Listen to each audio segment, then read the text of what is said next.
Hello there and thanks for joining us this Saturday evening here on the News Tonight. I'm Tracy Shilshi and in the next 30 minutes I'll be getting you through the day's top stories, starting with the headlines. Taliban fighters storm Mazar-e-Sharif army base in Afghanistan. Over 140 Afghan soldiers are killed and many wounded after Friday prayers.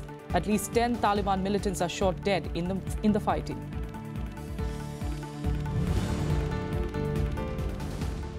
AIDMK leader TTV Dinakaran appears before Delhi police to answer charges of trying to bribe election commission officials. 3-month political turmoil in Tamil Nadu is likely to end as AIDMK factions formalize merger plans. Tamil Nadu Chief Minister E. Palaniswamy arrives in Delhi even as dead-ridden farmers from the state stage another radical protest. Protesters demand drought relief and waiver of loans from the centre.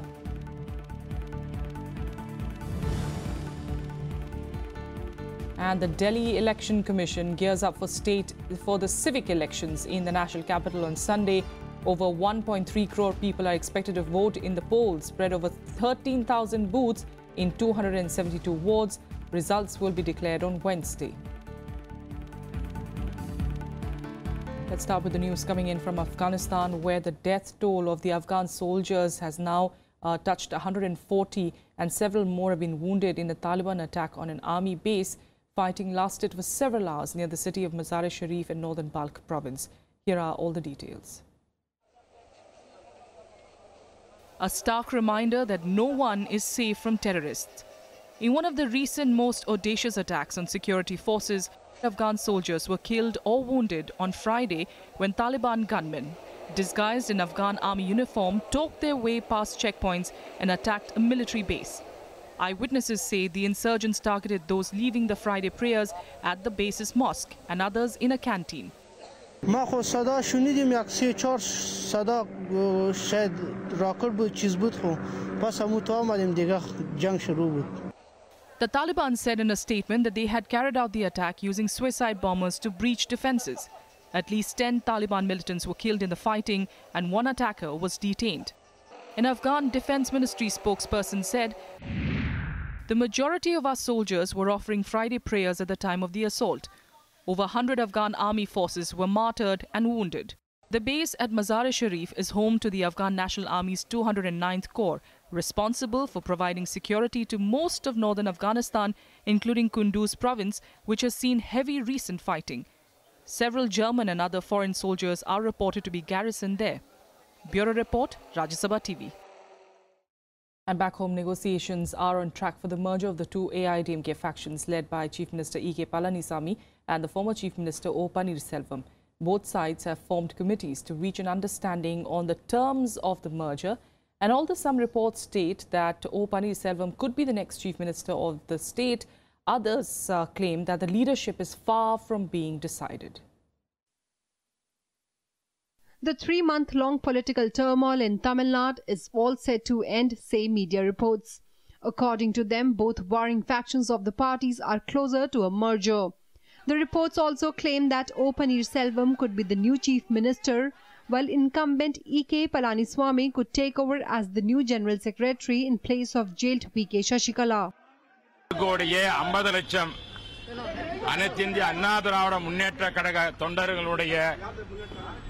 உணர்வு அவருடைய எண்ணம் தமிழக மக்கள் எண்ணம் நிறைவேறிக் கொண்டிருக்கிறது நல்ல செய்தி வந்து கொண்டிருக்கிறது நல்லது நடக்கும். Both factions set up committees to work out the details of the merger, even as Chief Minister E.K. Palaniswamy reached to Delhi to attend Niti Ayog's national meeting. Meanwhile, AIADMK leader TTV Dinakaran appeared before the Delhi police in connection with an alleged attempt to bribe an election commission official. The controversial AIADMK leader was earlier summoned by the Delhi police at his Chennai residence in the case. Who's behind OPS? We have got nothing to do.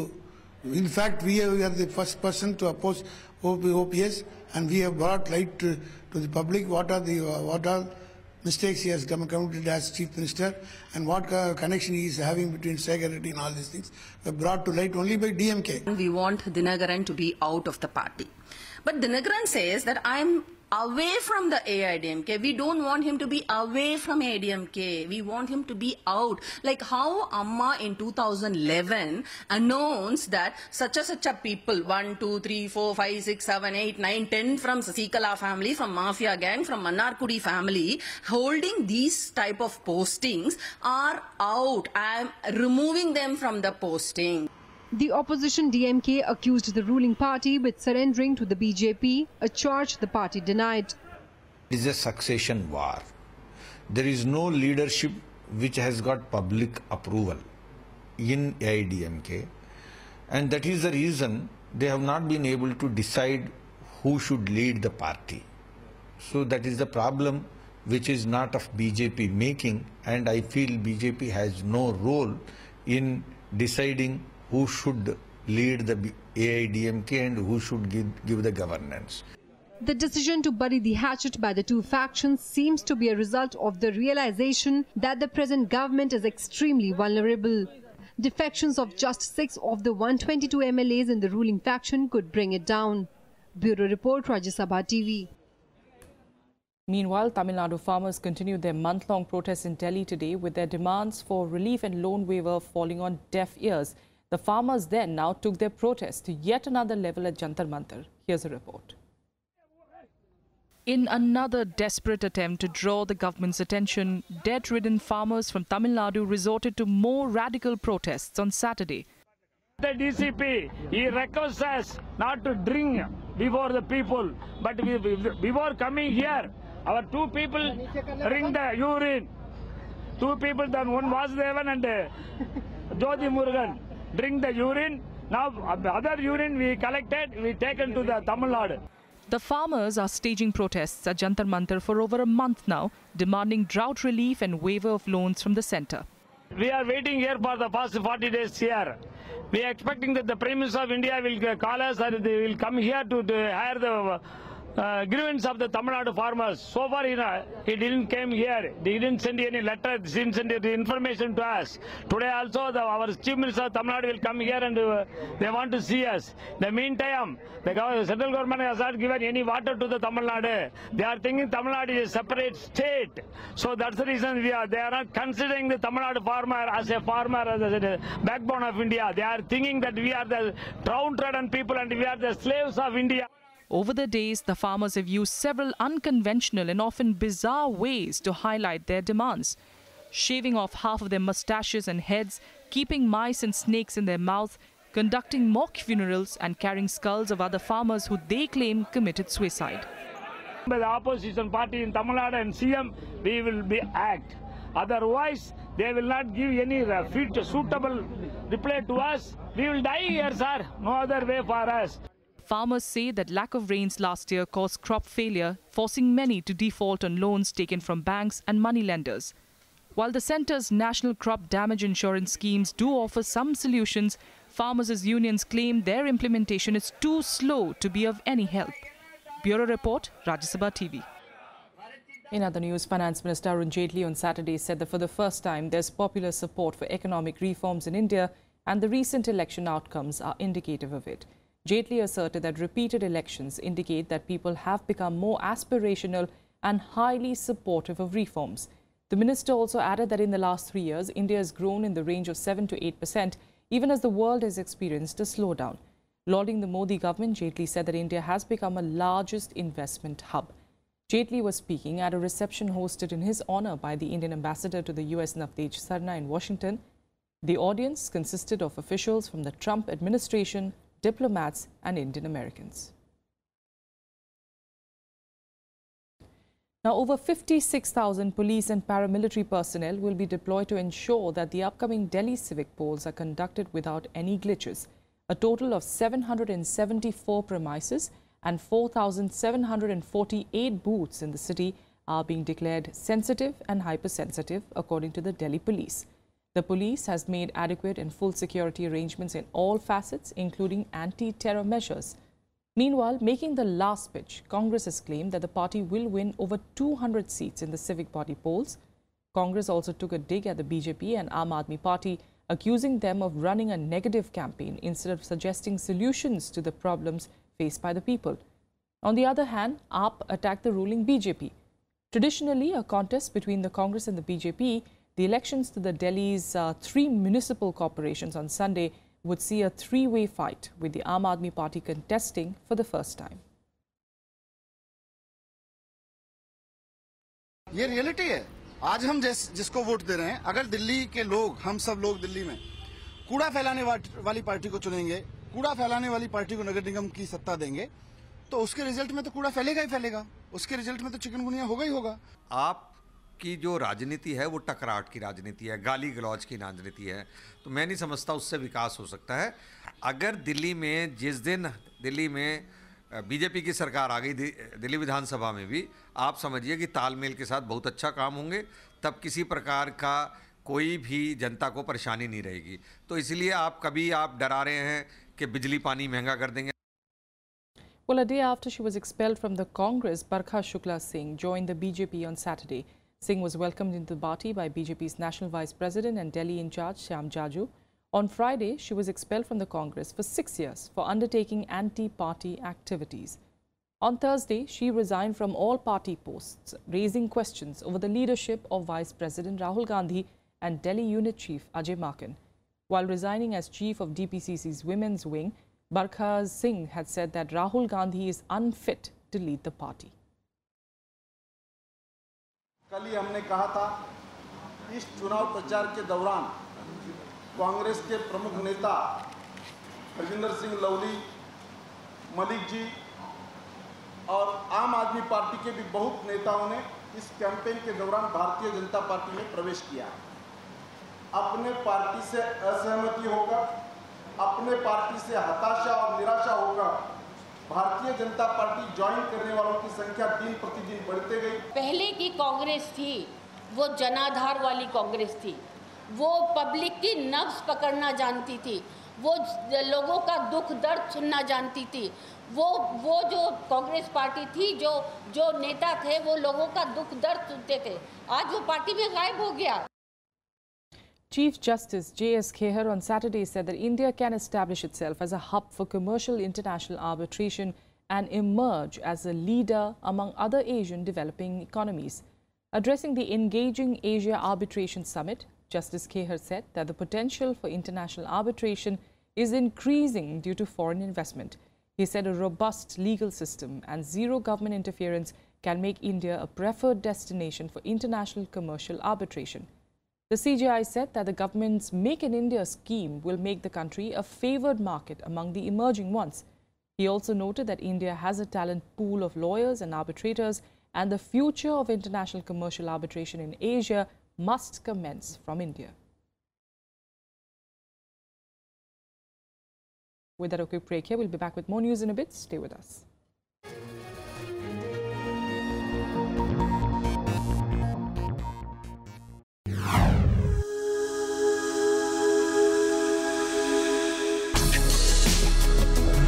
Tales that inspire. Stories of social change. A salute to diversity. Promoting public discourse. Events that motivate. Inspiring the innovative spirit. Watch Rajya Sabha television documentaries.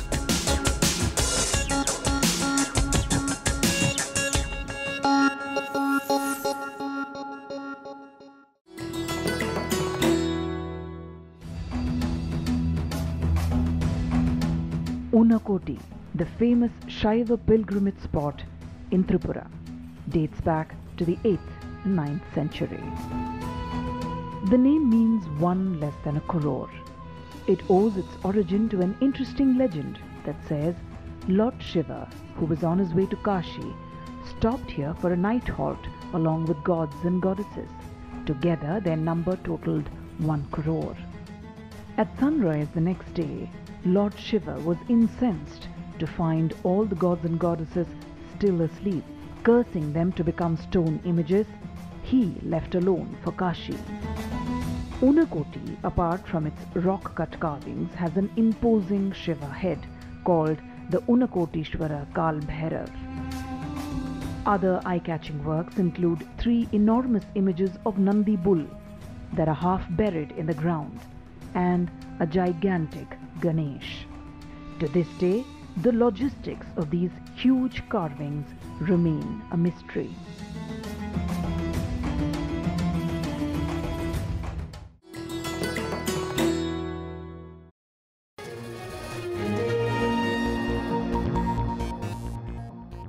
Welcome back. Let's get you some more news now. And in UP, taking charge of the new DGP, Sulkan Singh today said that his priority will be to ensure unbiased policing.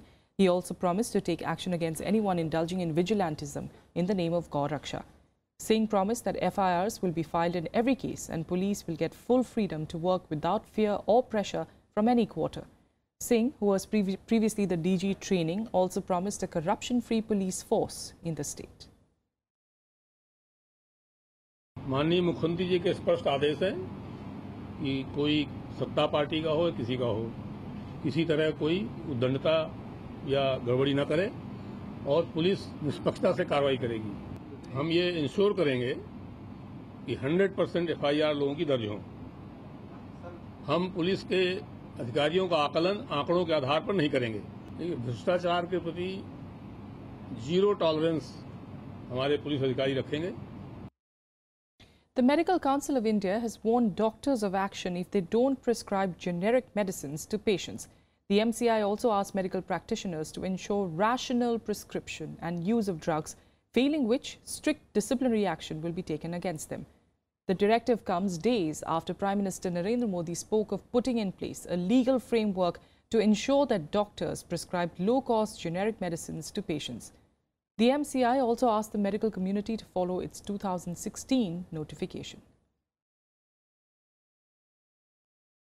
UP's Yogi Adityanath government will probe into alleged irregularities in the high-profile AGRA expressway project. The project was initiated by the previous Akhilesh Yadav government. The probe will include irregularities into land acquisition, construction quality, tendering and payments of compensation and cost paid for land purchase.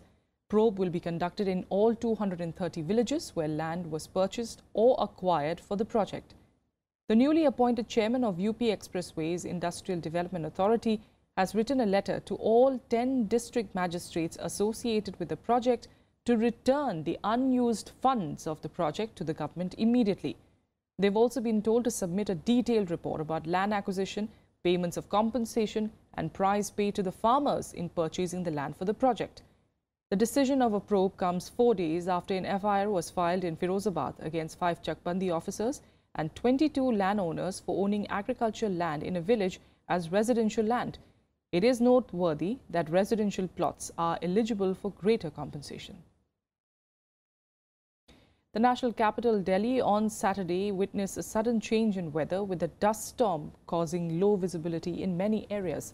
A western disturbance was seen over Jammu and Kashmir, and it is expected to increase the intensity of rain over the state. Rains are also expected to commence over Himachal Pradesh and Uttarakhand in the next 24 hours. Thunderstorms are likely over North Rajasthan, Haryana, in Delhi and foothills of western Uttar Pradesh. Parts of Punjab are likely to witness rain and thunder showers. However, heatwave conditions will continue to grip the northwestern plains. With that, let's get you some more updates from across the country in Nationwide. The crime branch of the Goa police on Saturday summoned former Chief Minister Digambar Kamath in connection with a 35,000 rupee crore rupee illegal mining scam. Kamath was asked to present himself before the SIT on the 24th of April. This is the second summon issued to Kamath in the case.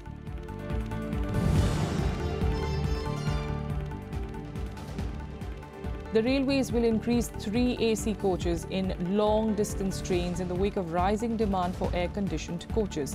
According to railways, the demand for third AC with passenger share has gone up from 16.69% last year to 17.15%, and passenger earnings rose from 32.6% last year to 33.65%. The Congress announced fresh state committees for Assam and Arunachal Pradesh. The Arunachal Pradesh Congress Committee has 8 vice presidents, 10 general secretaries and 15 secretaries. In Assam, the party will have 22 vice presidents, 44 general secretaries, 106 secretaries, 36 executive members and 25 permanent invitees, including former Prime Minister Dr. Manmohan Singh.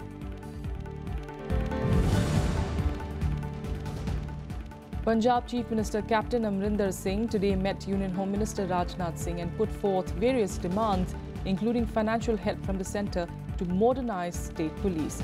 The half-hour meeting took place at the Home Minister's residence. Captain Amrinder Singh also raised a number of issues, including inland security of the state, with the Union Minister. And now let's get you all the international news updates in Global Buzz.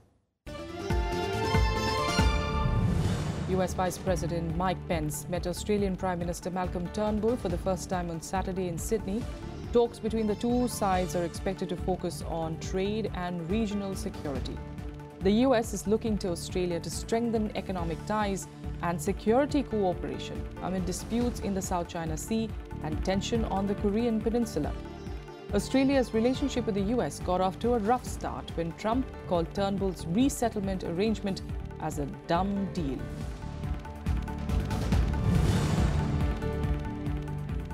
Pushing carts loaded with bags, babies and the elderly, hundreds of people fled Mosul on Saturday after Iraqi forces retook another western district of the city from the Islamic State. After walking for miles, families were taken by bus from a government checkpoint in the south of the city to camps. Officials said the US-trained CTS has retaken the nearby Al Thawra district. Camps have housing for more than 410,000 people displaced since the offensive to retake Mosul began in October.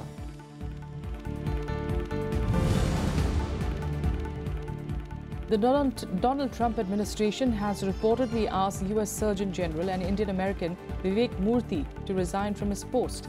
Murthy will continue to serve as a member of the Commission Corps. He was replaced by Rear Admiral Sylvia Trent Adams, who is the current Deputy Surgeon General. Murthy was appointed to the post by the previous Obama regime. He is the second Indian American to be removed by the Trump administration from a senior position.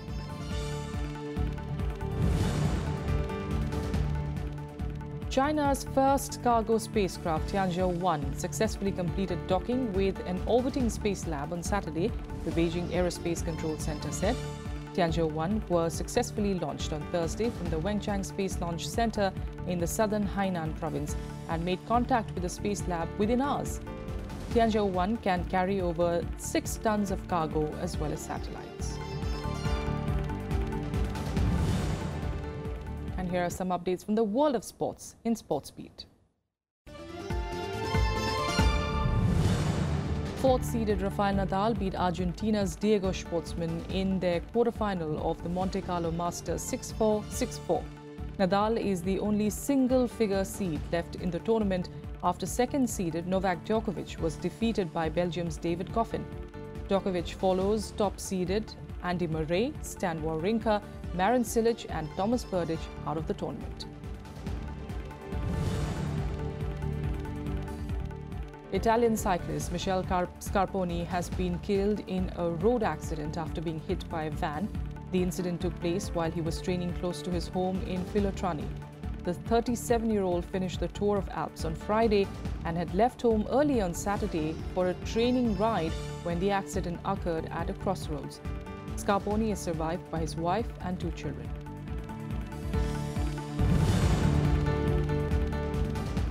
Cheering fans greeted soccer star Didier Drogba in Phoenix, Arizona, where he joined his latest club, Phoenix Rising FC, of the United Soccer League. The 39-year-old Drogba signed a 2-year contract to play for Phoenix Rising FC, but will also be a co-owner of the club that currently plays in the US second-tier league.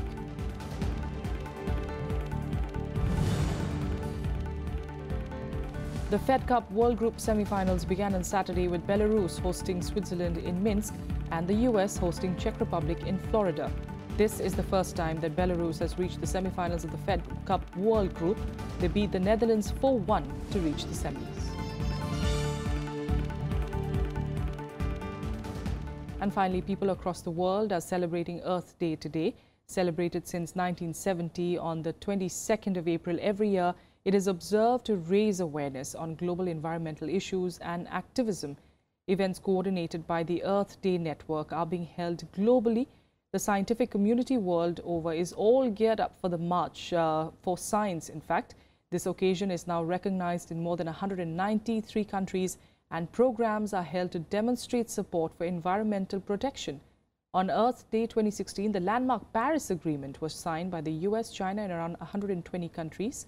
Meanwhile, Google has changed its doodle for the day as well, supporting and promoting the environment protection.